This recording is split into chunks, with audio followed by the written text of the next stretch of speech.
Hello everyone. I welcome you all. First of all, thank you all for coming here and taking out your precious time for this interview. Now for the viewers, myself Dr. Pranali Chaudhary, and today I am here with my friends who are also now my colleagues as doctors. We all are graduates from International Higher School of Medicine, Bishkek, Kyrgyzstan from batch 2018 to 2023. And today we are here to share our experiences regarding our FMG 2024, which we have cleared recently. Yes, so I request all of you to introduce yourselves. Firstly, Dr. Aditya. Hello everyone, myself Dr. Aditya Tambe. In this recently conducted December 2023 exam, FMG examination, I scored a score of 178 in my very first attempt, and I'm from Malwan, Maharashtra. Hello everyone, myself Dr. Prajwal Hatti, and I'm from Goka, Karnataka, and I have done my MBBS from IHSM, Bishkek, Kyrgyzstan, and I have scored 151 from recently FMG exam. Hello everyone, my name is Dr. Snehal Nangre and I am from Pune, Maharashtra, and I scored 169 in the recent FMG exam. Hello everyone, myself Dr. Rutuja Parvate. I am from Ahmednagar, Maharashtra, and in this recently held FMG exam, I scored 182. Thank you, Pranali, for inviting all of us here. My name is Dr. Abhishek Prashant More. I just graduated from International Higher School of Medicine, and I cleared this FMG January 2024 by 180 marks. Thank you all, and once again, welcome. And for the viewers, we hope that today's video will be helpful for you. So, abhi question start karte hain. I have gotten some queries from the juniors, so I thought that we should enlist some questions, and we'll begin with the same. So, first question is, how does it feel to come back to India after 5 long years plus 6 months of preparation and finally cracking the FMG exam? So, to begin with, I'd like to Dr. Aditya. See, the feeling of coming India is always special. India आने को किसको खुशी नहीं होती and plus preparation of the six phase I think it was the best phase from the past 5 years in my life, the preparatory phase, and clearing the exam in the first attempt is like cherry on the cake. जब India आ गए, बस घर में 2-3 दिन रह गए थे, फिर बाद में वापस दिल्ली जाना था हमको, वही 6 महीने के लिए, जो एफएमजी का प्रिपरेशन करने के लिए। जब दिल्ली आने से पहले जब घर में थे तो ऐसा लग रहा था यार अब दिल्ली जाना है, पूरा प्रिपरेशन करना है। फिर उधर जाके 6 महीने बिता के फिर घर आने के बाद यार रिजल्ट का क्या होगा, रिजल्ट कब आएगा, ये टेंशन था। जब रिजल्ट आ गए तो ऐसा लग रहा था पूरा खाली खाली जिंदगी, अब पूरा फ्री है। बराबर, वो एक अलग ही वाला फेज था, अलग ही फीलिंग है उसका एक। After passing the exam it was different feeling कि सब वर्थ इट था, जितने भी दिन पढ़ाई की, जितने भी स्ट्रगल्स किए, उतना सब। 5 साल बाहर रह के बहुत कुछ सीखा है और बहुत वेट किया है इस पल का। तो अभी ठीक लग रहा है कि जितना सेक्रीफाइस हम लोगों ने उधर किया, जितना हार्ड वर्क किया, छोटा छोटा डेली बेसिस पे कुछ पुट किया था, उसका आज हमें मतलब छोटी छोटी अमाउंट पे आज कुछ तो रिजल्ट मिल रहा है, तो सही लग रहा है। फिर भी एक छोटा सा गम है कि वो लाइफ फिर से जी नहीं सकते, पर जो चाहा था वो मिल गया है, तो वो फीलिंग ज्यादा बेटर है। रिजल्ट इतना इम्पोर्टेंट नहीं है, जो जर्नी हमने फील की थी वो ज्यादा इम्पोर्टेंट है, और वो जर्नी हमारी बेस्ट थी। और सबसे अच्छी बात कि इस जर्नी में हमें बहुत से अच्छे दोस्त मिले, उनकी वजह से वो जर्नी बहुत अच्छी रही, तो हम बहुत खुश है हमारी जर्नी के साथ और रिजल्ट के साथ। So let's move on to next question. From which year did you begin your FMG studies, and which subjects did you choose to prepare like in the beginning? So now we'll start with the girls. Dr. Snehal. Honestly speaking, actually I started studying honestly with I think from fourth semester, since it was lockdown period, so we had enough time to study.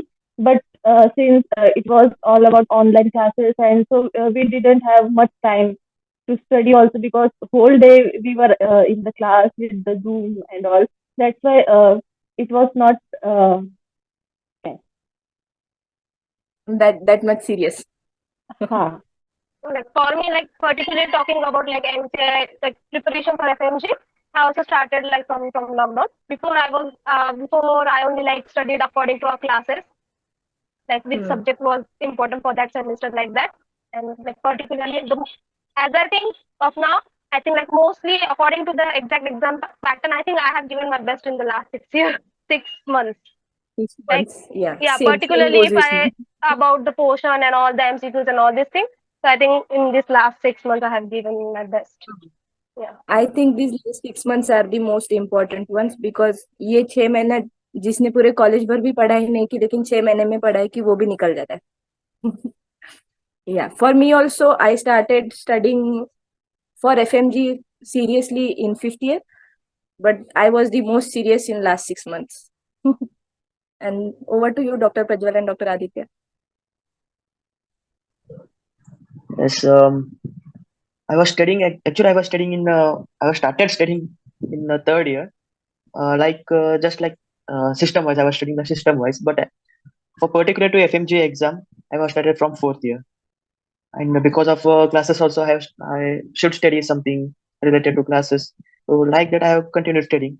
But in Bishkek, it was only studying, only completing subject. There was no saying honestly, there was no revision at all, not much revision at all.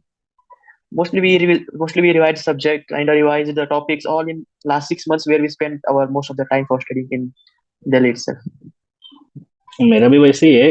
मतलब बिस्टेक में वही होता था, आज इतने video देख लिए उतने वीडियो देख लिए, रिवीजन नाम की कुछ चीज नहीं होती थी.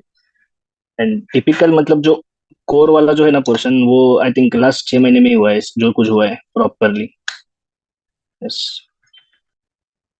Yeah, that's the real thing that we all have gotten our grips tight in last 6 months only. Yet we have started in any of the academic year, but we have studied hard in like seriously in last 6 months, and that actually helped. Moving on to our next question, many of the juniors keep on asking कि भैया दीदी आपने कौन से platform से पढ़ाई की, मतलब ऑनलाइन की, ऑफलाइन की, घर से की या क्लासेस ज्वाइन की है, because most of them are confused just like 1 year before the exam कि अभी एग्जैक्ट कौन सा सोर्स से पढ़े. तो we need to guide them regarding the same. So I would like to ask you कि आपने कौन से सोर्सेस यूज किए while you are preparing for the same.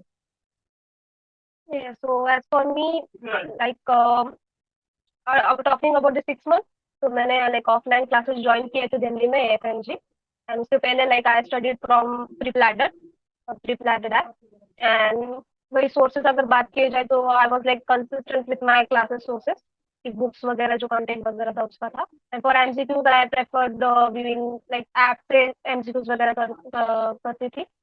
And also from books also Manva books. I think we get that FMG solution books. उसमें से भी.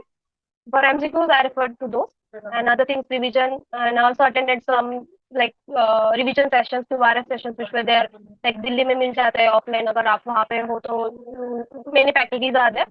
तो वहाँ पे like I have done some of those sessions. Sources की बात किए तो जब हम बिश्केक में थे, जब हॉस्टल में थे, तब सोर्स तो एक ही था, प्री प्लेडर. और जो भी सब्जेक्ट पढ़ते थे क्लास में, जो भी पढ़ना था, हम प्री प्लेडर से पढ़ते थे. फिर इधर आने के बाद 6 महीने में जो हमारा खुद की पढ़ाई में होगा या नहीं होगा, ऐसा पूरा 100% नहीं था. तो सोचा क्लास लगा दूं, और ऑफलाइन क्लास लगाया था मैंने दिल्ली में. मिक्स्ड क्लासेस लगाया था ऑफलाइन. फिर जब से क्लास लगाया तो सिर्फ मिक्स्ड के जो नोट्स वगैरह थे, उनके जो कंटेंट थे उस पर स्टिफ रहा, और सिर्फ उतना ही पढ़ते गया. तब प्रिपरेशन करने के वक्त ये इससे पढ़ो उससे पढ़ो कंफ्यूज नहीं हुआ, क्योंकि अगर बहुत ज्यादा ऑप्शंस आपके सामने है तो ऑब्वियसली हम कंफ्यूज हो जाते हैं. तो हम जैसे क्लास ही लगाया है, क्लास से ही पढ़ रहे हैं, क्लास से ही हम सब्जेक्ट सुन रहे हैं, तो अच्छा है कि हम सिर्फ उस वही नोट से पढ़ लें. दूसरा सोर्स ढूंढने की जरूरत नहीं. और मैं भी वही किया, 6 महीने सिर्फ मिक्स के पढ़ते रहा. और एमसीक्यू की बात है तो मिस्ट के एमसीक्यू आते थे, और टेलीग्राम ग्रुप थे. टेलीग्राम ग्रुप्स में मिस्ट का भी थे, और दूसरे अलग भी थे, दूसरे भी एमसीक्यूज आते थे. वहां से एमसीक्यूज किया, और एफएमजी सॉल्यूशन जो बुक था, 7th एडिशन था मेरे पास. जब हम चालू किया तो 8th में आ गया था. तब पर मेरे पास तो 7th ही था, तो वही मैं कंटिन्यू किया बस। That's all. I also started to study through online. So I had pre-planner when I was in Bishkek. I used to study from pre-planner, though I didn't complete my whole subjects from there.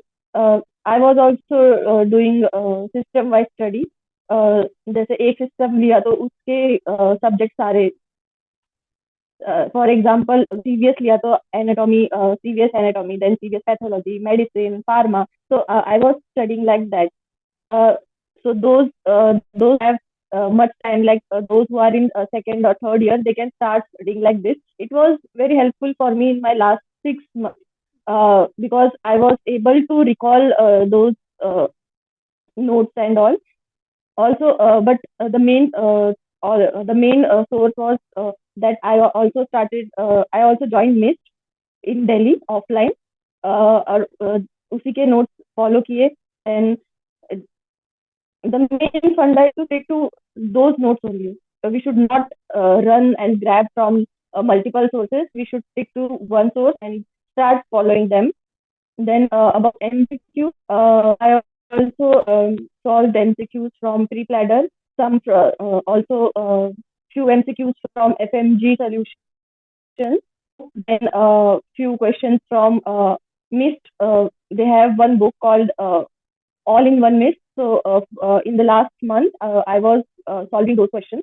Also, they have weekly tests also every Tuesday. So I was doing that also. Basically हमने seriously पढ़ना third year से start किया जब Covid का time start हुआ. शायद हमारा 3-2 semester था, हमने प्री प्लानर सब्सक्रिप्शन लिया, तो वहां से हमने भी फ्रॉम द बिगिनिंग स्टार्ट किया पढ़ना थोड़ा थोड़ा करके. तो जैसे जैसे कॉलेजेस में हमारे सब्जेक्ट थे उसके अकॉर्डिंग हम पढ़ते गए, और टिल 5-1 हमने सब्जेक्ट्स खत्म तो कर लिए थे, पर एक हमारी गलती रह गई कि हमने रिवाइज नहीं किया था. तो 5-2 में आकर हमें ये समझा कि पूरा पढ़ के तो हो गया हमारा, पर हमने रिवाइज कुछ नहीं किया. तो सोचा कि एग्जाम के लिए ऐसा नहीं चलेगा, कुछ तो ऐसा कंटेंट देखना पड़ेगा कि जो हम कम टाइम में रिवाइज कर सके और उसकी वजह से हमारे कंसेप्ट बन सके और क्वेश्चन सॉल्व करने में मतलब इजी हो. तो इसलिए हमने हमारी डिग्री के बाद यहाँ आने के बाद मिस्ट दिल्ली क्लास ज्वाइन किया, और वहाँ हमने 6 महीने मन लगा के पढ़ाई की, नोट्स फॉलो किए, रिविजन्स किए. और अबाउट क्वेश्चन सॉल्विंग, मैंने तो पर्सनली 2 क्वेश्चन बैंक प्रेफर की थी, एक अपने प्री प्लानर की और दूसरी मैंने स्पेशली अलग से मैरो की क्वेश्चन बैंक ली थी. ये दोनों क्वेश्चन बैंक मेरे को मतलब मुझे बहुत उनकी हेल्प हुई. मेरा भी वैसा है, क्योंकि मैंने और डॉक्टर प्रज्वल ने तो साथ में ही प्रिपरेटर लिया था, साथ में पढ़ाई चालू की थी 6 में. पर सीन कैसा था कि मैंने पहले बोला तो रिवीजन नहीं था, तो लास्ट के 6 महीने का क्या प्लान करना है वही सोच रहे थे हम, क्योंकि जो प्रिपरेटर का कंटेंट है वो इतना शॉर्ट एंड क्लिप्स करना लास्ट के 6 महीने में उसको फिर से रिवाइज करना, ये बहुत बड़ा क्वेश्चन था क्योंकि रिवीजन नहीं की थी. इसलिए मैंने भी मिस्ट ऑफलाइन लगाया था लास्ट के 6 महीने में, और लास्ट के 6 महीने में प्रॉपर वही फॉलो किया मैंने, मिस्ट के नोट्स ही फॉलो किए थे, प्रिपरेटर को थोड़ा बाजू ही रखा था. And about the MCQ sources, मैंने तो बहुत बहुत सारे ये किए थे एमसीक्यूज, मतलब टेलीग्राम की, मतलब बहुत क्लासेस के चैनल्स थे, एफएमजी सॉल्यूशन था, प्रेपलेटर के थे, मेरो के थे, जो जो फ्री था मैं सब सॉल्व करता था फ्री टाइम में जब मिले वो. तो वही बात है कि अगर कोई है, अगर थर्ड फोर्थ सेम में, मतलब थर्ड ईयर फोर्थ ईयर में, और अगर आपको लगता है कि लास्ट के 6 आपकी उतनी रिवीजन है अगर डिस्ट्रिक्ट में, और आपको लगता है कि लास्ट के 6 महीने में ये फिर से कर पाऊंगा मैं 2-3 बार एटलीस्ट, तो you can go with the same source. Next था, what role does MCQ practice and revision plays in this journey. Also can, like juniors पूछते हैं कि can we know your study schedule, कि आप लोगों ने कैसे अपना स्टडी शेड्यूल बनाया था. ऑल्सो टाइम मैनेजमेंट कैसे किया, और रिवीजन रिवीजन कितना इम्पोर्टेंट है रिवीजन, और एमसीक्यूज प्रैक्टिस भी.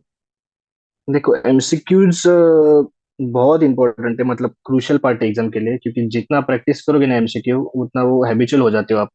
मतलब क्योंकि कैसे कैसे कैसे एमसीक्यू आते हैं अगर एग्जाम में, लगता है अपने को हाँ ये वाला कभी तो सॉल्व किया था. जितना ज्यादा प्रैक्टिस करोगे एमसीक्यू की, और टाइमर लगा के, इसलिए मैं टेलीग्राम के चैनल के एमसीक्यू करता था, क्योंकि उसमें 30-30 सेकंड का टाइमर आ जाता था. वो जो बॉट क्रिएट करते हैं ना, उसमें 30-30 सेकंड का टाइमर लगा के, मतलब वो हैबिचुअल हो गया था इमेज बेस्ड क्वेश्चंस देखना, मतलब 30 सेकंड में, मतलब वो ट्राई करता था क्योंकि एग्जाम में फंबल ना हो इसलिए. और revisions at least minimum 3 are important, क्योंकि वही हेल्प करेगा एग्जाम में. क्योंकि मेरा ऐसा हुआ था एग्जाम में याद नहीं आता था। मतलब एग्जाम में कैसा होता है, वो अपना सब सिस्टम एक्टिवेट हो जाता है, पैरासिम्पेथेटिक सिंपैथेटिक सब साथ में एक्टिवेट हो जाता है, कुछ याद नहीं आता। तो तो उधर जो फोटोग्राफिक मेमोरी है अपनी, वो याद आती है कभी कभी, इसलिए मल्टीपल मल्टीपल टाइम्स रिवीजन। अगर मतलब आपको पूरा भी नहीं करना है तो एटलीस्ट पेजेस टर्न करके ना आपको एक मतलब ध्यान मतलब याद आता है एग्जाम में कि हाँ ये इस साइड में कहा तो था, ये साइड था। उससे भी एक आइडिया लग जाता है एग्जाम में कि हाँ भाई इसका ये हो सकता है, ये हो सकता है। स्केड्यूल के बारे में बताना है तो हमारा कैसा, मिस्ट ऑफलाइन क्लासेस लगाए थे हमने, तो हम रात 9 बजे तक तो बिजी रहते थे। तो उसके बाद कंसिडर 9 साढ़े 9 बजे लाइब्रेरी जाना, उसी दिन का उसी दिन पढ़ना, रात 2 बजे तक पढ़ना।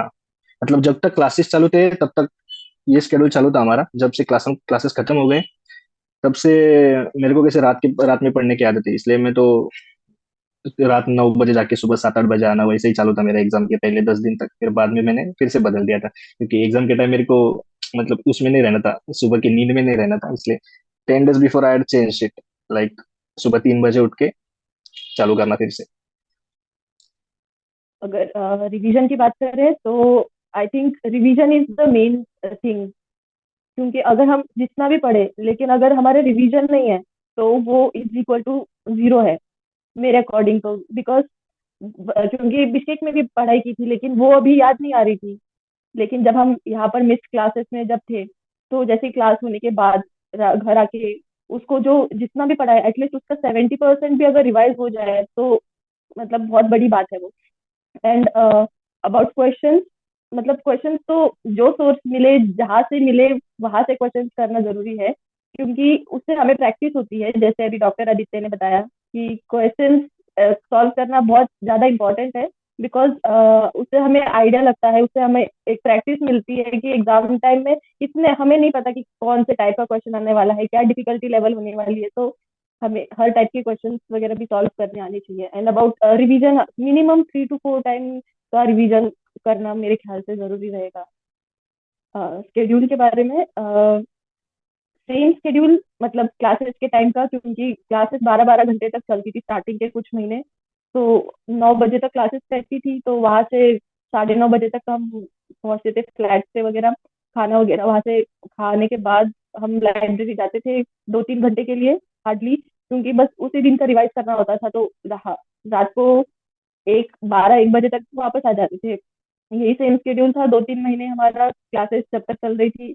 एंड जैसे क्लासेस खत्म हुई उसके बाद फिर हम सुबह जाते थे। सुबह जितना जल्दी हो सके, मतलब 8-9 बजे तक पहुंचते थे लाइब्रेरी, और फिर दिन भर वही लाइब्रेरी में ही रहते थे रात तक। बीच बीच में ब्रेक भी लेते थे, चाय का break, lunch break, evening break. But रात को आई थिंक हम 1 12 1 बजे तक हम घर वापस आ जाते थे। फिर नींद भी ज्यादा इंपॉर्टेंट है इन सब में, नींद हमें प्रॉपर नींद लेनी है। About 6 to 7 hours of sleep is important, so that सुबह उठ के हमारा माइंड पूरा फ्रेश रहे, फिर से हमें वो सारी चीजें फिर से ग्रैप करनी होती है, इसीलिए नींद भी ज्यादा इंपॉर्टेंट है। इसमें मुझे एक चीज ऐड करनी है कि मोस्टली हमारा ये रहा है पिछले 6 महीनों में कि टाइम टेबल बहुत चेंज हुए और स्टडी पैटर्न भी बहुत बार हमने चेंज किए कि अच्छा ये टाइम में पढ़ाई नहीं हो रही, सुबह 4 बजे उठकर हो नहीं रही है, रात को 2 बजे उठकर नहीं हो रही है। तो हमने स्टडी पैटर्न बहुत बार बदलने की कोशिश की है, लेकिन one thing we were serious about कि स्लीप पैटर्न नहीं चेंज होना चाहिए और नींद लेनी ही लेनी है।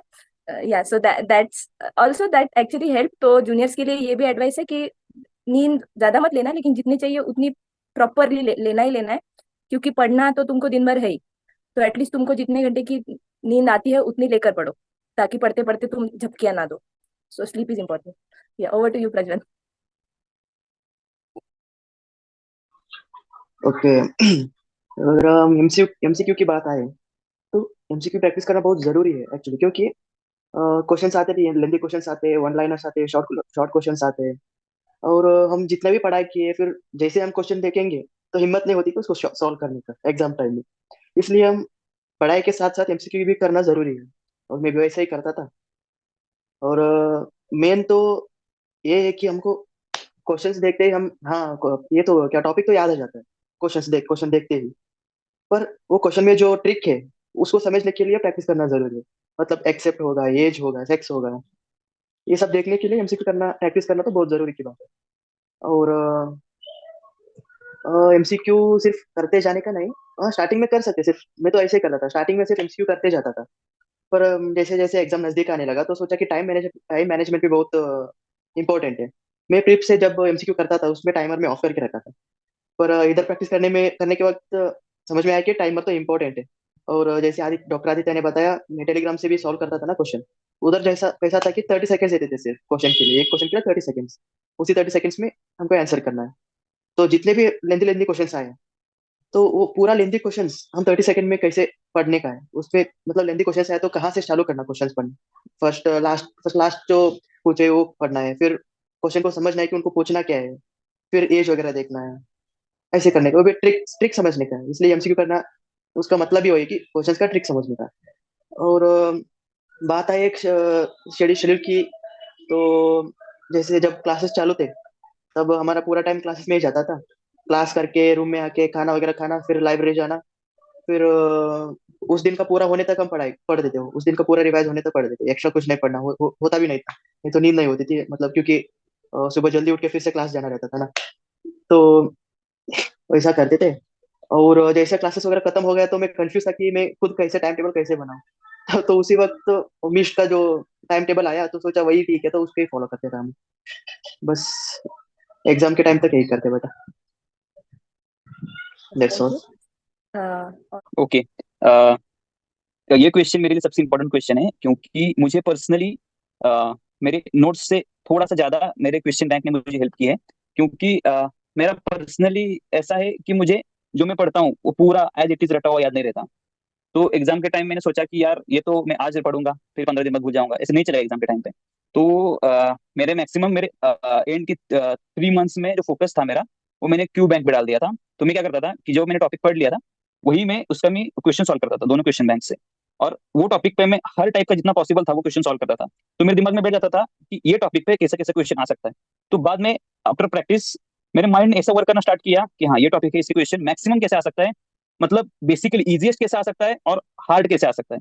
तो उसकी वजह से मेरा कॉन्फिडेंस बहुत बिल्टअप होते गया। और बाद में एक कॉन्फिडेंस की लेवल हाई हुई, और फिर इजी होते गया सब मुझे। तो मैं पर्सनली ये कहना चाहूंगा कि मुझे क्वेश्चन बैंक ने बहुत हेल्प की है मेरा कॉन्फिडेंस बूस्ट करने में, मेरी प्रैक्टिस में, और मैंने जो स्कोर कर सका उसमें, उसका बहुत बड़ा रोल था क्वेश्चन बैंक का। मेरा शेड्यूल थोड़ा अलग था, मैं थोड़ा अर्ली बर्ड हूँ।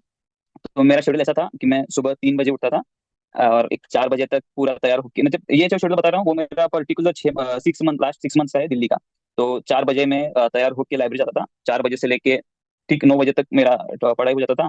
फिर 9 से 10 समथिंग नहाना वगैरह और ब्रेकफास्ट समथिंग। देन 10 बजे में आता था, और सब्जेक्ट मतलब दूसरा सब्जेक्ट स्टार्ट कर देता था। फिर 10 से लेके 2 बजे तक वो सब्जेक्ट, फिर 2 बजे ब्रेक लेता था। 2 से 3 खाना वगैरह, 3 से 4 तक सोना, थोड़ा रेस्ट वगैरह दोपहर का। फिर 4 बजे में फिर से स्टार्ट करता था, मेरा थर्ड शिफ्ट था ये। तो वो अलग सब्जेक्ट था, ठीक 4 से लेके समथिंग 7:30 तक। फिर 7:30 को मैं रेस्ट लेता था, फिर खाना वगैरह फ्रेश होके मैं 9 बजे बैठता था। और 9 बजे से लेके समथिंग 10 बजे तक, ज्यादा नहीं, कभी कभी 10:30 बजे तक मेरा डेली क्वेश्चन सॉल्विंग था। उसमें मैं multiple type of various type of question solve करता था, from basic every topic till NEET PG PYQs, INICET PYQs, FMG PYQs में जितना मेरे से हो सके मैं क्वेश्चन सॉल्व करता था। और जो yesterday, the day before yesterday, last month जो मेरे क्वेश्चन गलत हुए थे उस टॉपिक पे, उसको मैं ठीक से गौर करता था कि ये गलत हुआ था, क्यों हुआ था, उसके एक्सप्लेनेशन में देखता था कि ये गलती मेरी फिर से रिपीट ना हो। बाद में मैंने जो ग्रांड टेस्ट दी थी, वो कोई क्वेश्चन, फॉर एग्जांपल मैंने प्रैक्टिस टेस्ट दी थी, उसमें जो मेरे क्वेश्चन गलत हुए थे वो क्यों गलत हुए थे, एक्सप्लेनेशन में डेली बेसिस पे देखता था, ट्राई करता था कि इसके अकॉर्डिंग मेरा शेड्यूल बना हुआ था। क्योंकि मेरे को गलतियां मेरी ज्यादा देखनी है, एक बार मैं कम पढ़ लूँ चलेगा, पर मैंने जो गलती की है पहली वो मुझे दोहराना नहीं है। तो ये मेरा रूल ही था, हाँ, इस तो मेरा ये शेड्यूल था। शेड्यूल मतलब क्लासेस के बाद वाला शेड्यूल, जब क्लासेस बंद हो गई, क्लासेस खत्म हो गई थी हाँ, उसके बाद। क्लासेस के बाद फिर जब क्लासेस भी चल रही थी तभी भी मैंने क्वेश्चन करना तो मेरा स्टार्ट ही था, मतलब कंटिन्यू ही था क्वेश्चन। मतलब जब क्लासेस स्टार्ट हुई उसके 1 मंथ बाद मैंने क्वेश्चन करना स्टार्ट कर दिया। जब मेरी पहली रिवीजन ठीक से बैठ गई तब मैंने क्वेश्चन करना स्टार्ट किया था। मेरे same, like for me the classes schedule were same.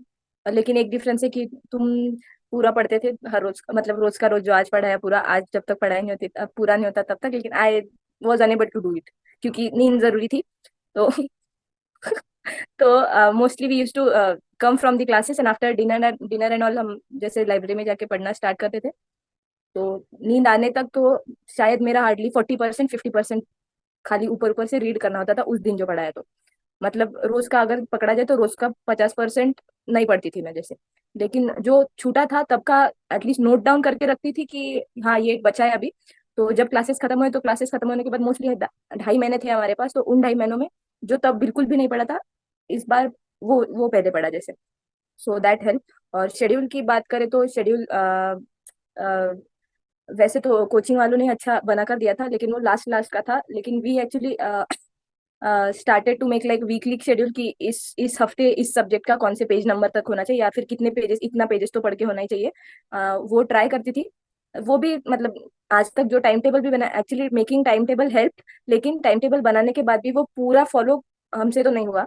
वो 80% भी फॉलो हुआ फिर भी अच्छी बात है। तो जो लोग भी टाइम टेबल बनाकर कुछ कर रहे हैं, कोई किसी भी टाइम टेबल को फॉलो कर रहे हैं, 100% नहीं भी फॉलो कर पाए तो चलेगा, लेकिन एक ही चीज को फॉलो करो अगर आप स्टार्टिंग से कुछ कर रहे हो तो try to take small small steps कि हाँ इस हफ्ते ये करना है, ये 2 दिनों में ये करना है, 3 दिनों में ये करना है। तो छोटे छोटे एम्स रखकर वो कंप्लीट किए जाए तो जल्दी जल्दी खत्म हो जाता है सिलेबस, जैसे रीड करना वगैरह। तो यार moving on to our next question, जो जो मोस्ट ऑफ द जूनियर्स ने पूछा है कि क्या कैसे डिसाइड करें कि कोचिंग ऑफलाइन लेनी चाहिए या ऑनलाइन लेनी चाहिए, या फिर सेल्फ स्टडी करनी चाहिए, घर पर करना चाहिए। लाइक सबके अलग अलग एक्सपीरियंसेस है।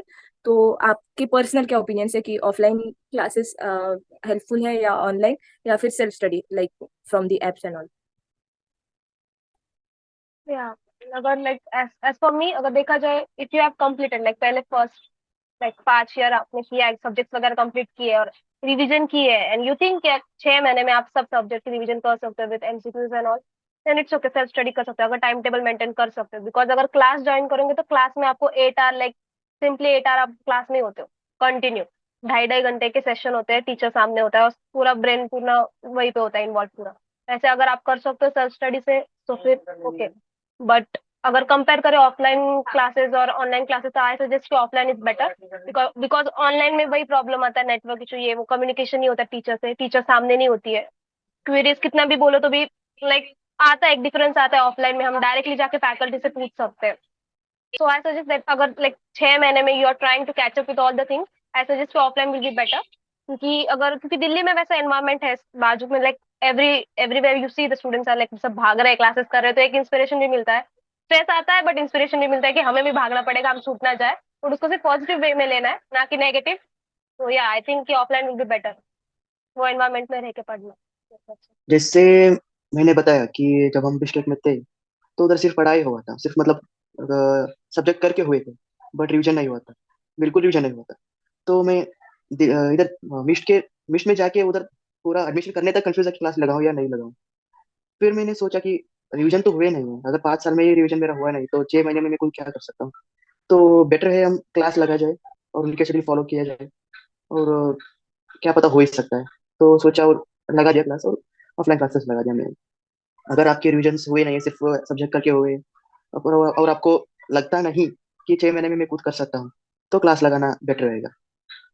अगर आप सोच सकते हो कि मैं करूंगा, मैं रिवीजन करूंगा, एटलीस्ट 3 4 रिवीजन तो करूंगा विथ एमसीक्यूज, मैं सब्जेक्ट पूरा परफेक्ट करूंगा, ऐसा आपको लगता है और आप परफेक्ट हो, तो आप खुद भी पढ़ाई कर सकते हो। ऐसा नहीं कि कंपलसरी क्लास लगाना ही है, तो आप पर डिपेंड है। अगर आपका पढ़ाई हो सकता है तो कर सकते हो। और बात है क्लास लगाने को ऑनलाइन और ऑफलाइन की, जैसे डॉक्टर तुजा ने बताया कि ऑनलाइन लगाया तो हमारा सिर्फ चैटिंग में ही होता है, टीचर्स के साथ कम्युनिकेशन सिर्फ चैटिंग में होता है, ऐसा फिजिकल कम्युनिकेशन नहीं होता। वो एक प्लस पॉइंट है कि ऑफलाइन क्लास में हम डायरेक्ट टीचर्स के साथ बोल सकते हैं और डाउट सारे क्लियर कर सकते हैं।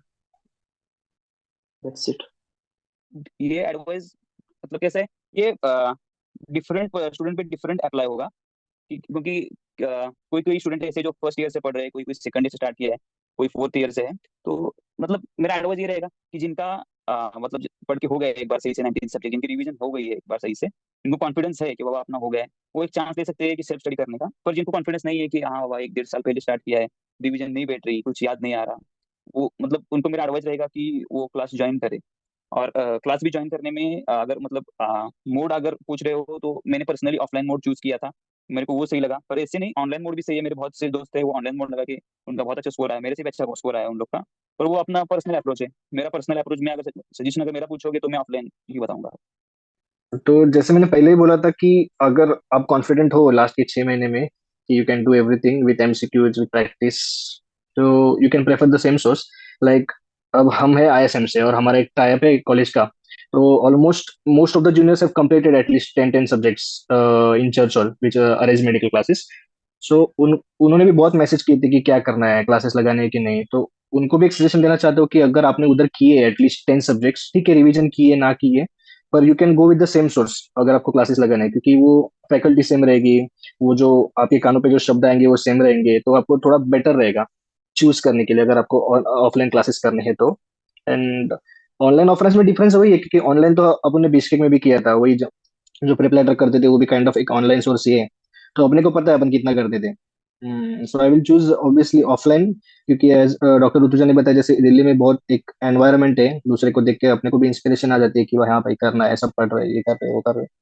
सो ऑफलाइन इज ऑलवेज बेटर और ऑनलाइन। अगर ऑफलाइन और ऑनलाइन की बात करें तो मेरे ख्याल से दोनों के प्लस पॉइंट्स है, दोनों के डिसएडवांटेजेस या साइड इफेक्ट्स दोनों के हैं।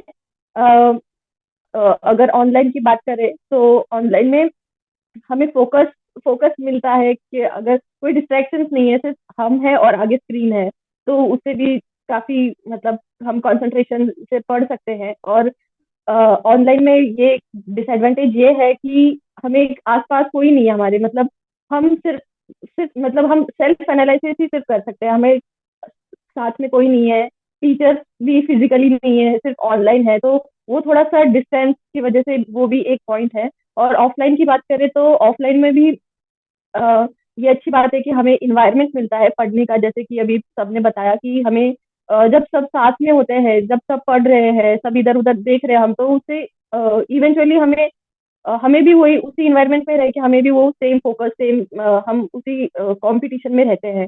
और डिसएडवांटेज देखे अगर तो हम 12-12 घंटे एक जगह पर बैठ के हम एग्जॉस्ट हो जाते हैं। जैसे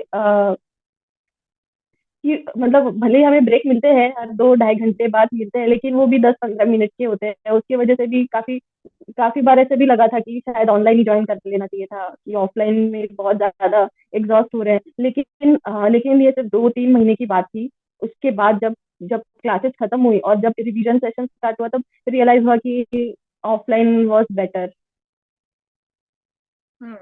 आई थिंक दी सेम। और स्टूडेंट्स के पर्सनैलिटीज पर भी डिपेंड करता है कि किस माइंडसेट का बच्चा है। जैसे मुझे पर्सनली मुझे खुद को पता था कि मैं घर पर बैठ के अकेले कभी करूंगी नहीं। Either I should see people कि हाँ ये पढ़ रहे हैं, तो उतना प्रेशर आ ही जाता था ऑफलाइन क्लासेस में कि पढ़ना तो है, इसके इसके अलावा कोई रास्ता तो है नहीं। और जो बच्चे जैसे सेल्फ सफिशिएंट है, जो सेल्फ मोटिवेटेड रहते हैं, उनके लिए ऑनलाइन बेटर रहता है कभी भी, क्योंकि उन्हें कोई चाहिए नहीं होता जैसे पुश करने के लिए।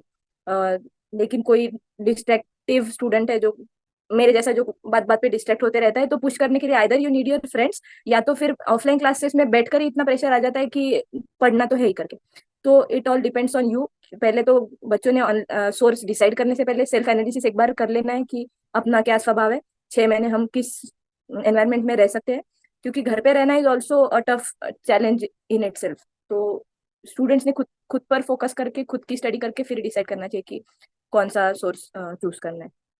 That's all I think. तो अगले सवाल पर जाते हैं। दी नेक्स्ट क्वेश्चन इज कि हमने अपने अपने प्रिपरेशंस के वक्त क्या क्या मिस्टेक्स की है जो हमें लगता है कि सुधारी जा सकती थी, या फिर हमने सुधार भी ली। और सिमिलर मिस्टेक स्टूडेंट्स क्या करते हैं often when they are preparing for the exams, and how they should overcome it. Mistakes की ऐसे सच बात मैंने मतलब ऐसा कोई याद नहीं आ रहा मेरे को, मैंने ये मिस्टेक की वो मिस्टेक की है। पर मैंने जो मतलब एग्जाम के पहले जो 10 दिन थे ना, तब मैं पूरा कंफ्यूज था कि करना क्या है, क्योंकि ऑलमोस्ट हो गया था वो पढ़ पढ़ के वो मतलब एग्जॉस्ट हो रहा था माइंड भी कि क्या है वही सब पढ़ना है। तो लास्ट के 10 डेज में मैंने एमसीक्यू प्रैक्टिस बिल्कुल नहीं की थी। मतलब मैं क्या करता था, मेरे को वो फोमो था कि नोट्स याद आएंगे कि नहीं, तो मैं लास्ट के 10 दिन ना मैं फिर से अपने नोट्स ही मतलब पलट रहा था, इधर से उधर वही देख रहा था, फिर से एमसीक्यू प्रैक्टिस नहीं की थी। I think this is one of the mistake I can say, जो बाकी लोगों को नहीं करनी चाहिए। मैक्सिमम अगर आपका हो गया होगा कंसेप्ट क्लियर है तो एमसीक्यू सॉल्विंग मतलब स्टॉप मत लगाओ उसको लास्ट तक। और एक जूनियर्स को याद रखना चाहिए, इससे पहले भी बोल चुका हूँ मैं काफी जूनियर्स को कि अगर आप एमसीक्यू सॉल्व कर रहे हो, जीटीस दे रहे हो, जीटीस की बात कर रहा हूँ मैं, अगर जीटीस दे रहे हो तो अपने को भी पता है कि तुक्के से 10-20 मार्क्स आ जाते हैं। तो एक मतलब एक इसमें रहते हैं, हाँ 170 आ रहे हैं, 180 आ रहे हैं, तो वो जीटी के मार्क्स पे इतना भी भरोसा मत करो, क्योंकि मेन एग्जाम में थोड़ा सिचुएशन अलग रहता है। और जो अपने को आदत क्या है कि जो जो रॉन्ग आ रहे हैं वही अपन देखते हैं। इसलिए जो करेक्ट आ रहे हैं उसमें से 20-30 तो होते हैं तुक्के वाले, अपन मतलब ऐसे लगा रहते हैं हाँ ये होगा ये होगा।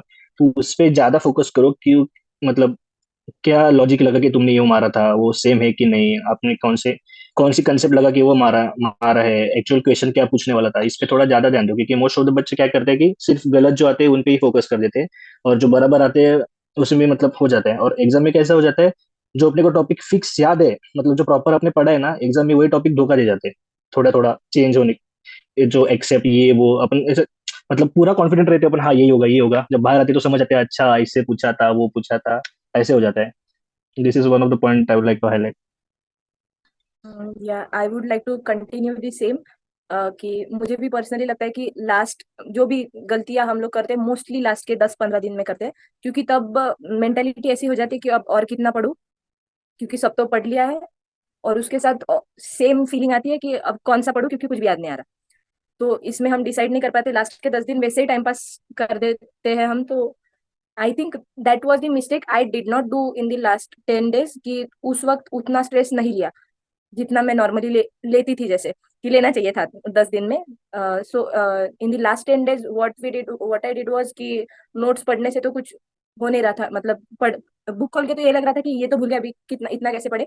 तो वो पता था कि अभी अगर नोट्स खोला तो प्रेशर और बढ़ने वाला है। तो उससे अच्छा आई आई थॉट कि यूट्यूब पे जितने भी वीडियोस थे एमसीक्यूज के, लाइक 25 मोस्ट इंपॉर्टेंट एमसीक्यूज वगैरह, तो वो बस बैठे बैठे खाली वो वीडियो प्ले करके लास्ट के 8 दिन तो सिर्फ उन वीडियोस पे थी। ऑल्सो वन थिंग वॉज कि एक शॉर्ट नोट्स बना के रखे थे एंड मोमेंट के लिए, कि लास्ट में इतने बड़े नोट्स देखकर तो टेंशन आने वाला है, तो छोटे छोटे बुक से करेंगे। So that was the thing कि मिस्टेक वी कैन से कि लास्ट लास्ट डेज में प्रेशराइज होके फिर कुछ पढ़ाई नहीं हुई करके हम भूलते जाते। तो जूनियर्स के लिए वही बताना चाहूंगी कि टेंशन में नहीं रहना कि कुछ भी नहीं पढ़ा, क्योंकि इतने तो भुलक्कड़ कोई नहीं होता, कहीं ना कहीं पे दिमाग में रहती है बात। खाली रिकॉल रिकॉल अगर हम कर रहे हैं, तो अगर हम स्ट्रेस्ड आउट है तो वो रिकॉल नहीं होगा। उससे अच्छा है कि टेंशन ना लेकर शांति से रिकॉल करने करने का सोचे, तो फिर एग्जाम में थोड़ी हेल्प होगी। या थैंक यू। मैं कंटिन्यू करूंगा। जैसे हम मैंने जो मिस्टेक किया वो बता रहा हूँ। हम जैसे मतलब क्लासेस वगैरह खत्म हो गए तो हम रिवीजन कर देते। तो रिवीजन करते करते हम बीच में ब्रेक लेते थे, मतलब 15 मिनट का ब्रेक, 20 मिनट का ब्रेक, अकॉर्डिंग टू टाइम। अगर 2 घंटा का पढ़ाई किया तो 15 मिनट का, 20 मिनट का हम ऐसा ब्रेक लेते थे। पर वो ब्रेक में हम क्या करते कि फोन यूज करना, स्नैपचैट यूज करना, किसी से किसके साथ बात करना, ये हम करते हैं। हमको वो समझते ही नहीं कि 20 मिनट का आधा घंटा हो गया, 20 मिनट का 40 मिनट्स हो गए, हम समझते ही नहीं। इधर टाइम वेस्ट ज्यादा होता है। मतलब कहना है कि मैं टाइम वेस्ट बहुत करता था रिवीजन के टाइम में। मतलब जिस टाइम में हम टाइम वेस्ट करना नहीं चाहिए था उस वक्त टाइम वेस्ट ज्यादा करता था। ये एक मिस्टेक, बहुत बड़ा मिस्टेक मैंने किया, मैं बोल सकता हूँ। और ज्यादा से ज्यादा लोग ये करते हैं कि जैसे क्लासेस खत्म हो जाते हैं जीटी के पीछे भागना शुरू कर देते हैं। मतलब क्लासेस खत्म हो गया, हमारा सब्जेक्ट तो हो गए, जीटी देंगे जीटी देंगे। तो होता ऐसा है ना कि क्लासेस जैसे खत्म हो जाते हैं, अगर हम फिर से जो फर्स्ट क्लास हुआ था वो सब्जेक्ट का बुक ओपन किए, तो हम खुद को यकीन नहीं होता कि ये मैं ही मार्क किया हूँ। अब याद भी नहीं होता कि मैं ये कब मार्क किया हूँ। ऐसा होता है। अगर इस सिचुएशन में अगर हम जीटी दे तो ऑब्वियसली कमी मार्क आएंगे, और जैसे कमी मार्क आएंगे तो अब हम ऑब्वियसली डिप्रेस हो जाएंगे। तो करना ये है कि जैसे क्लासेस वगैरह खत्म हो जाते हैं तो पूरा जितने सब्जेक्ट है पूरा सब्जेक्ट का एक शेड्यूल बनाना है, और वो शेड्यूल अनुसार वो पूरा एक एक सब्जेक्ट करते जाना है। फर्स्ट हमको सब्जेक्ट वाइज टेस्ट देना है, सब्जेक्ट वाइज हमको देखना है कि हमको कितना आता है। जब पूरा सब्जेक्ट वाइज टेस्ट टेस्ट हो जाएंगे बाद में हम जीटी देने का। हम पहले ही जीटी नहीं देने का, फर्स्ट सब्जेक्ट वाइज पूरा कंप्लीट करके बाद में जीटी देने I would like to continue this also, कि ये मिस्टेक मैंने भी की थी मेरे प्रिपरेशन के वक्त, कि मैंने जीटीज बहुत दे दिए थे। Total 8 जीटीज including the previous year papers, total 8 दिए थे। लेकिन मिस्टेक ये थी कि देने के बाद भी मैंने रिव्यू नहीं किया, रिव्यू खाली 3-3.5 पेपर को रिव्यू किया था। तो it was just waste of time, क्योंकि खाली पेपर में लाइक जीटी में टिक करके फिर स्कोर्स देख के छोड़ दिया, ऐसा हो गया। तो रिवाइज तो कुछ किया नहीं, और क्वेश्चंस देख के फिर रिव्यू करना, अगर आप जीटी दे रहे हो और रिव्यू नहीं कर रहे तो that would be your mistakes. तो जूनियर्स को यही बोलूंगी कि अगर आप कोई भी test, not only GTs, normal भी टेस्ट दे रहे हो तो उसको रिव्यू करो, उस आंसर को रिव्यू करो, उस टॉपिक को रिव्यू करो। मोस्टली तो हमारे पास अभी सभी जगह पर एक्सप्लेनेशन आ जाते हैं, तो एक्सप्लेनेशन भी रीड करो, तो उतने एक्सप्लेनेशन में उतना टॉपिक आपका कवर हो जाता है, जैसे आप नोट्स में रिवाइज कर रहे हो सेम उसी तरह से। तो ये मिस्टेक मत करना कि खाली पेपर देते ही जा रहे हैं और देख ही नहीं रहे वापस की गलत क्या किया था, क्यों किया था। तो हाँ, दैट्स ऑल। हमारे टीचर्स ने भी काफी बार ये बताया है कि अपना जीपीएस लोकेशन नहीं चेंज करना है, एंड तक वही जगह पे रहना है, उसी जगह पे रहकर ही हमें रिवाइज करना है उसी जगह पे, क्योंकि अभी हम लोग एक जगह सेटल हो चुके हैं, हमें हमारा शेड्यूल बनना शुरू होता है, तो हमें उसी इन्वायरमेंट में रहकर ही हमें अपनी मतलब आगे का जो भी रिवीजन वगैरह है वो वहीं से करना है। अगर हम नए लोकेशन पे जाते हैं, घर जाते हैं फॉर एग्जाम्पल, तो घर में जाके फिर मतलब वही अलग इन्वायरमेंट आया, फिर घर में फेस्टिवल्स आए, कुछ गेस्ट आए, ये वो, फिर उसमें भी पढ़ाई हमारी डिस्टर्ब हो जाती है, तो ये भी एक मिस्टेक हो जाती है। अगर स्ट्रेस और प्रेशर की बात किया जाए कि एनवायरमेंट होता है, फ्रेंड्स होते हैं साथ में, देखते हैं वो कैसे पढ़ रहे हैं, तो प्रॉब्लम कभी कभी हम उसमें प्रेशराइज हो जाते हैं, अरे ये तो 8 घंटे पढ़ रहा है, अरे ये तो सुबह से रात तक, अरे ये रात को भी जग रहा है, जैसे अब मैं तो सो रही हूँ। मेरा मोस्टली ऐसा होता था कि मेरे को नींद आया तो मैं सो जाती थी। आई कैन स्टडी, मैं 2 घंटे पढ़ती हूँ, उसके बाद अगर मेरे को नींद आया तो मैं सो जाती थी। बट वो आता था कि ये तो 4 4 घंटे पढ़ रहे हैं, ऐसे तो नहीं हुआ। बट वही फिर बाद में रियलाइज हुआ कि कोई फायदा नहीं है स्ट्रेस लेके, नींद आ रही, नींद में पढ़ के कोई फायदा नहीं था, क्योंकि वो कैपेसिटी वो खत्म हो जाती। सो उतना इम्प्रोवाइज कर लिया था कि 2 घंटे पढ़ूंगी, बट पूरा कॉन्सेंट्रेशन के साथ इतना पेजेस पढ़ना है वो डिसाइड करके, लाइक दैट। क्योंकि हर एक का एक स्टडी पैटर्न अलग होता है, किसको टाइम लगता है, किसको किसको हो जाता है, किसको रिवीजन ज्यादा लगती है, किसी का क्या लाइक। तो वैसे, और रही बात जीटी और एमसीक्यूज की, तो वही एनालाइज करने के लिए सब्जेक्ट की मेरी रिवीजन तो हुई है 3 बार, बट एमसीक्यू सॉल्व हो रहे हैं कि नहीं। क्योंकि बहुत बार ऐसा होता था मेरे साथ कि रिवीजन कर ली मैंने, सब्जेक्ट इजी लग रहे हैं रिवाइज करते वक्त, थेरी वगैरह, बट एमसीक्यू सॉल्व नहीं हो रहे थे। तो उसमें फिर वो टॉपिक कौन से हार्ड है वैसे एनालाइज करते। तो जीटी का मेरा मोस्ट यही था कि जीटी देख के वीक कौन से है, कौन से सब्जेक्ट को लाइक रिवीजन की जरूरत है, कौन से स्ट्रॉन्ग है, तो स्ट्रॉन्ग वाले लाइक छोड़ देते थे, नहीं करते थे, जो वीक है उसके ऊपर करते। लास्ट में मिस्टेक ये होती थी कि जो सब्जेक्ट हमने कभी मतलब ज्यादा पढ़ी नहीं, जैसे कि मेरे लिए बायोकेमिस्ट्री और एनएट था, मतलब स्टार्टिंग में हो गए थे तो रिवीजन वगैरह इतनी हुई नहीं, और लास्ट में फिर ऐसा था कि कौन से इससे पढ़ूं, ये नोट से पढ़ूं या दूसरा कोई क्विक रिवीजन वाला देखूं या रैपिड रिवीजन वीडियो देखूं। तो ऐसे था, मैं कितना भी पढ़ लिया तो वो कुछ लर्न नहीं हो रहा था। तो फिर उस टाइम पे उसमें मैंने बहुत लाइक 2 3 हफ्ते तो वो सब्जेक्ट में ही चले गए मेरे। तो वो एक मिस्टेक मिस्टेक था। तो जो सब्जेक्ट आपको आते हैं, आप कॉन्फिडेंट हो, उस पर ज्यादा टाइम इन्वेस्ट कर लो, उसमें स्कोरिंग वाला है, जिसको आपने कभी मतलब हाथ ही नहीं लगाया, तो बेटर ही कि नहीं लगाया तो छोड़ दो, फिर लास्ट के 10 दिन में करने से कोई फायदा नहीं। वो तो कुछ मतलब इतना कुछ वहां पे वैसे भी प्रेशर में याद नहीं रहता कितना भी पढ़ो।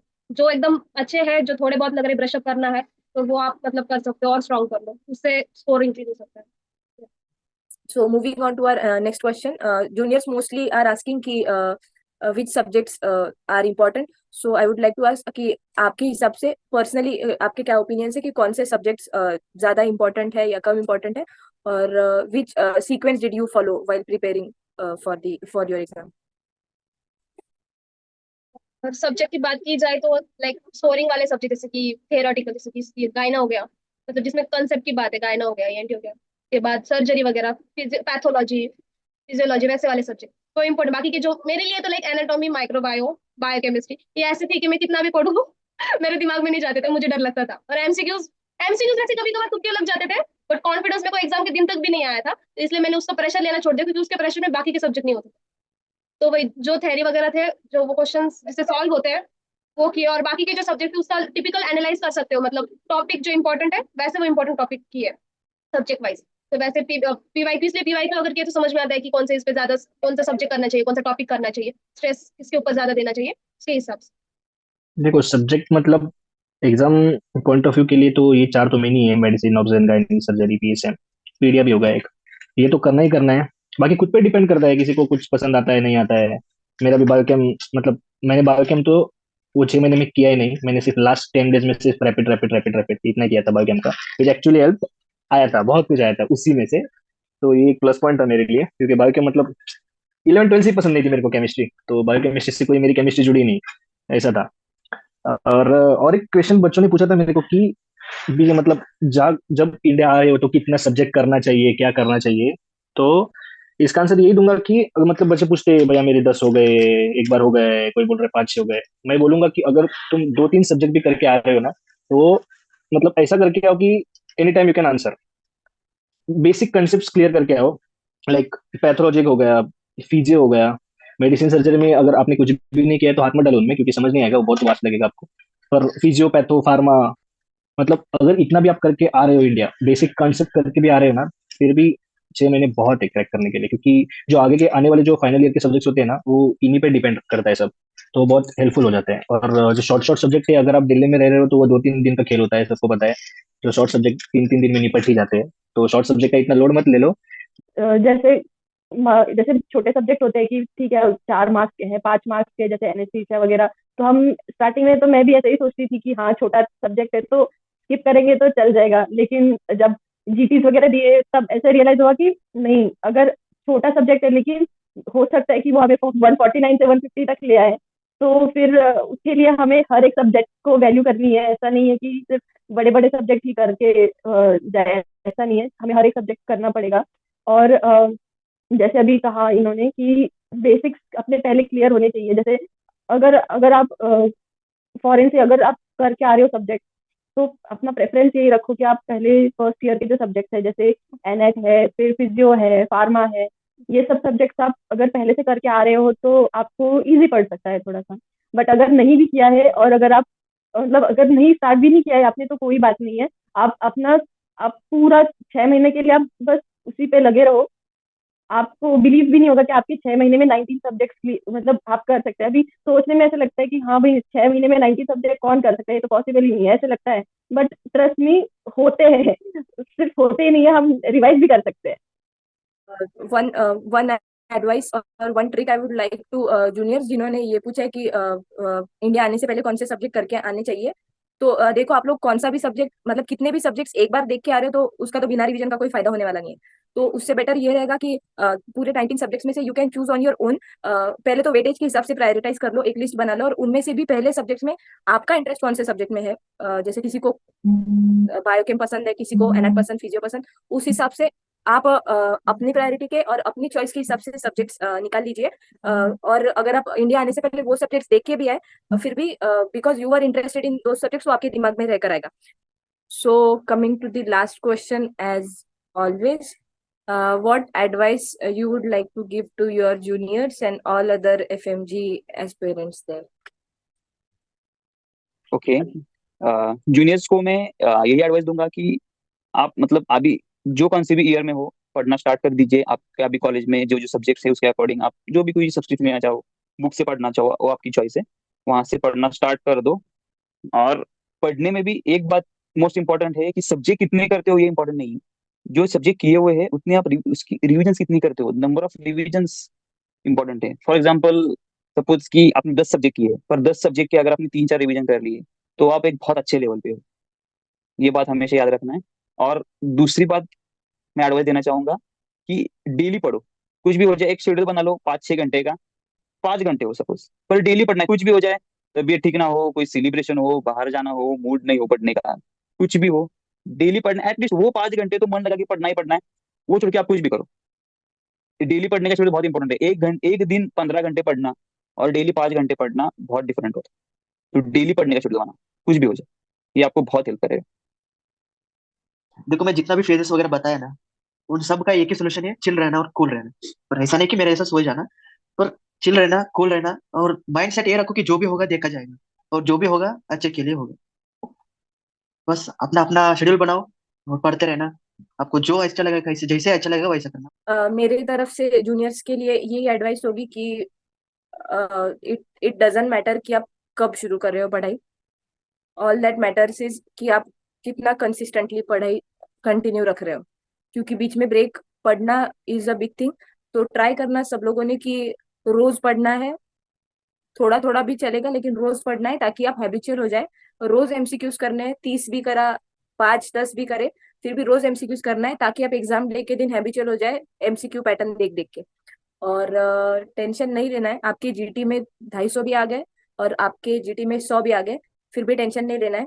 मेन एग्जाम डे का परफॉर्मेंस आपका डिपेंड करेगा, और इसीलिए एग्जाम डे के दिन तक इतना प्रेशराइज ना होना नहीं होना है कि जिससे आपके आंसर टिक करने पर और आपका सोचने पर असर पड़े।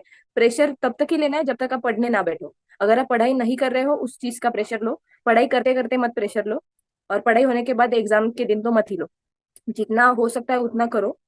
और एक बात कि सब्जेक्ट्स कोई नहीं हुए हैं तो उसका टेंशन मत लो, क्योंकि कई बार ऐसे क्वेश्चंस होते हैं जिसमें दो सब्जेक्ट्स मिलाकर क्वेश्चन होता है।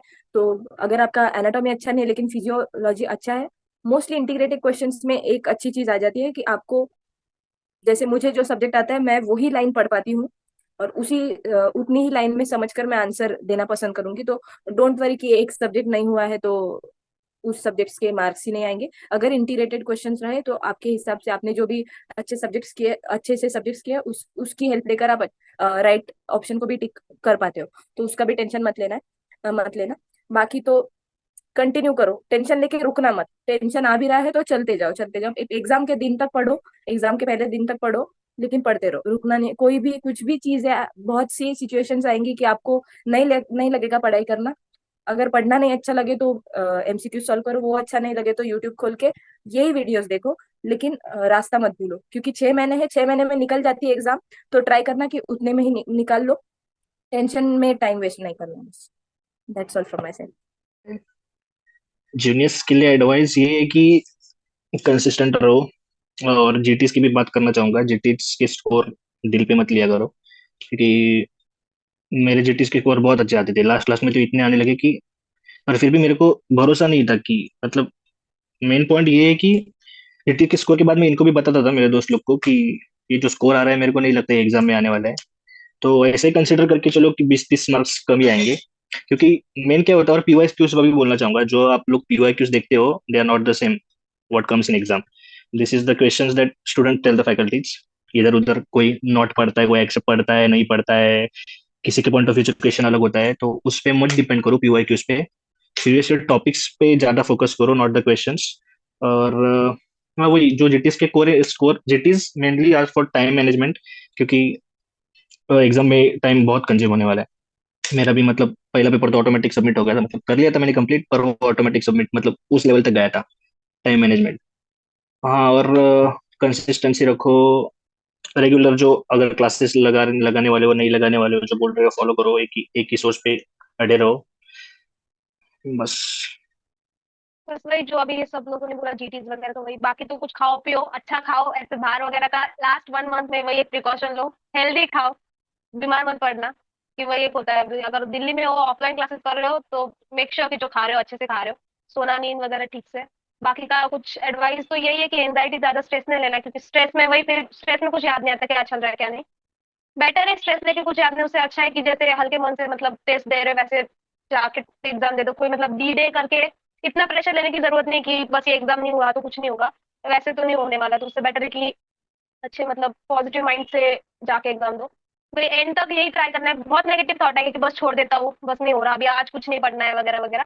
बट थोड़ा सा एक, कुछ नहीं तो कुछ 10 MCQ नहीं हो रहा, कुछ तो फ्रेंड्स पढ़ रहे हैं, वहां पे जाके बैठ जाओ सुन लो। कुछ भी नहीं हो रहा, सिर्फ बैठ जाओ उधर सुन लो, भले ही सो जाओ सुनते सुनते, पर उनके साथ बैठ जाओ। ऐसे बहुत बार ऐसे होता है कि नहीं तुम जाओ आगे, मैं नहीं आऊंगा आज, लाइब्रेरी नहीं, ये नहीं वो नहीं। बहुत बार ऐसे हो जाता है, डिप्रेशन टाइप्स में आ जाता है। बट वे डिप्रेशन में नहीं जाना है, कि उसमें फिर दिन बर्बाद हो गया ना, वो एक फेज चालू हो गया तो उससे बाहर निकलने में बहुत तकलीफ आती है। वो वही फ्रेंड्स का एक सर्कल देख लेना कैसे है क्या है, कंटिन्यू मतलब पढ़ाई वगैरह वैसे डिस्कशन वगैरह हो रहा है तो ठीक है उनके साथ में। मेन ये है कि एमसीक्यू कैसे सॉल्व करना है, इसका भी लाइक एक कि ऑप्शन है, 4 ऑप्शन, उसको रूल आउट कैसे करना है, वो एक स्टडी, वो एक करना है। मतलब बहुत ऐसे सेशंस होते हैं, जैसे वो मतलब क्या बोलते हैं उसको, एमसीक्यू सॉल्विंग क्वेश्चंस होते हैं, उसमें आ जाता है। उसमें लाइक टीचर सिखाते हैं, यूट्यूब पे भी आ जाएगा कि कैसे ऑप्शंस रूल आउट करने की, ये इसके रिलेटेड नहीं है तो दो तो ऐसे लाइक रूल आउट हो जाते हैं, दो रहते हैं तो उसमें से लाइक 50% चांसेस आ जाते हैं कि हाँ बाबा सही होंगे। तो वो भी, वो एक मैंने अगर वो आ जाए ना, तो अगर टॉपिक पढ़ा भी ना हो ना, फिर भी लाइक तुक्का सही लग सकता है कि हाँ बाबा इसका आ रहा है आंसर। वैसे भी उस पर फोकस करना चाहता है, क्योंकि मोस्टली सब प्रॉब्लम ये आता है कि टॉपिक याद नहीं आते एनजेडी में उधर, और वहां पे वो पता भी नहीं होता कि कौन सा टिक करे। तो अपना है ही मन कि जो टिक करने जा रहे हो वो गलती करोगे, वो इतना सबका है मतलब। अभी मैं करूंगी ए और बी में से, मेरे को पता है कि मतलब मैं जाऊंगी तो ए करने को गलत ही होगा, उतना कॉन्फिडेंस उतना रहता है कि गलत ही होने वाला है एग्जाम में। तो वही सिर्फ की रूल आउट कैसे करना है। बाकी तो वही पॉजिटिव वगैरह रहो और खुद का ख्याल रखो, लास्ट के मत में बस। खाना पीना दिल्ली में हो तो वही है, फिर हमने तो वही किया था कि अच्छे से सिर्फ दाल चावल खा रहे थे बस, कि बस अभी बीमार नहीं पड़ना है, जो है वो है। Mm, uh, जूनियर्स को एडवाइस रहेगी कि मतलब अभी सबने बताया ही है सब, लेकिन मेरी तरफ से एक एडवाइस रहेगी कि अपना मतलब एक कंसिस्टेंसी बना के रखो। ऐसे नहीं है कि एक दिन ही पूरे 10-12 घंटे पढ़ लिया और अगले दिन मतलब कुछ भी नहीं पढ़ा, फिर अगला फिर ऐसे एक दिन नहीं आता, फिर ऐसे कई दिन ऐसे आते हैं कि एक दिन में हमने बहुत इतना ज्यादा स्ट्रेस आउट कर देते हैं खुद को कि फिर अगले कुछ दिन उसी में रहते हैं कि इतना मतलब पढ़ लिया कि अब नहीं पढ़ा जा रहा। तो ऐसी सिचुएशन ना आए, ये इसका ख्याल रखना कि भले ही कम पढ़ रहे हो लेकिन रोज पढ़ो, वो ज्यादा इफेक्टिव है। और दूसरी बात ये कि अ, मतलब ऐसे बहुत बार ऐसा ऐसा डे आता है कि मन नहीं करता पढ़ने का, या फिर हम पढ़ने बैठे तो है, एक पेज खोल के बैठे हैं लेकिन घंटों घंटों उसी पेज पर देख रहे हैं, हमें ध्यान कहीं और रहता है हमारा, हम पूरे डिस्ट्रैक्टेड रहते हैं। तो उस सिचुएशन में क्या करना है, तो बस जस्ट क्लोज द बुक, वही है एक सोल्यूशन। कि ठीक है, डिस्ट्रैक्ट हो रहे हो ना तो जाओ, कुछ जो मन करे वो करो, सॉन्ग सुनने सॉन्ग सुनो, खाना खाना है खाओ, चाय चाय का ब्रेक चाहिए तो वो ले लो, मूवी देखने का मन करता है, मतलब मेरा पर्सनली तो था, मैंने भी काफी मूवीज देखी है, हमने साथ में बैठ के देखी है मूवीज।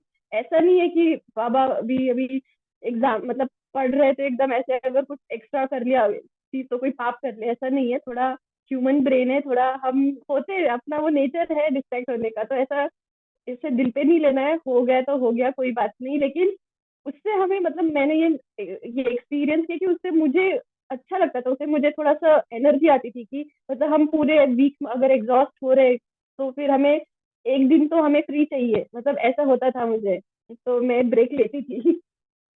तो यही एडवाइस रहेगी कि और माइंडसेट हमेशा पॉजिटिव रखने की कोशिश करना, क्योंकि क्योंकि ऐसा होता है ना कि अगर हमने पॉजिटिव माइंड के साथ वो चीज पढ़ी है ना तो वो ज्यादा दिन तक हमारे साथ रहती है। और अगर नेगेटिविटी के साथ अगर मतलब हमारे बैक ऑफ द माइंड हमारे ये चल रहा है कि अगर नहीं हुआ तो क्या होगा, कम पढ़ा ज्यादा पढ़ा ये सब, तो जितना भी पढ़ेंगे वो फिर वो थोड़े दिन तक ही रहने वाला है। तो बेटर ये है कि कम पढ़ो लेकिन इफेक्टिवली पढ़ो, जिससे कि तुम्हारा सिलेबस भी कवर होगा और मतलब एंजाइटी भी नहीं रहेगी।